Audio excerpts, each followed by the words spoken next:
మీ అందరికీ ప్రభునామములో వందన మరణాత. క్రైస్తవులు ఓడిపోరు, క్రిస్టియన్స్ ఆర్ నాట్ అవుట్ అనే నినాదాన్ని ప్రపంచమంతా రోజు ఎత్తి చూపిస్తూ ప్రభువును మహిమపరుస్తున్న క్రైస్తవ బిడ్డ జెసికా రోడ్రిగ్స్ని బట్టి ప్రభుకే మహిమ కలుగునుగాక.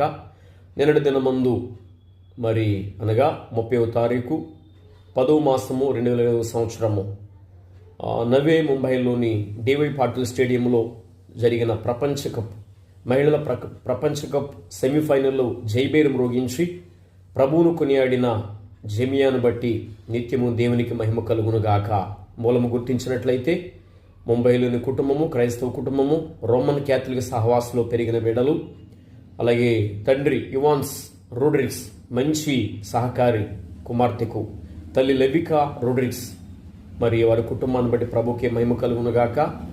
గనుక ఆమె ఒక మాట తెలియపరిచున్నారు ప్రపంచానికి. నేను నిలబడటానికి ప్రభువు నన్ను స్థిరపరిచి ఉన్నారు, నా పక్షమున పోరాడి నాకు జయమిచ్చారు, నా మానసిక వ్యాధంలో ప్రభువు నాకు తోడై ఉన్నారు, అపజయం లేకుండా చేశారని అన్ని లక్షల మందిలో ప్రభువును కొనియాడుట ఒక గొప్ప ఆనందకరమైన సంగతి. అలాగే ఆమె మరొక వచనాన్ని ఉటంకించడం మనం చూస్తున్నాం.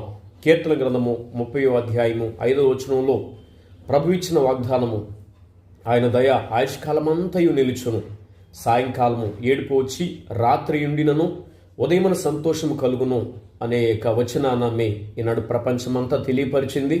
గనుక క్రైస్తవులు ఎప్పుడు ఊడిపోరు, క్రీస్తుకే జయము, క్రైస్తవులకే జయము, ప్రభువుకే జయము, సంగములకే జయము, నిత్యము ఆయనకే మహిమ ఘనత కీర్తి కలుగునుగాక. ఆమేన్. మీ అందరికీ మరణాత.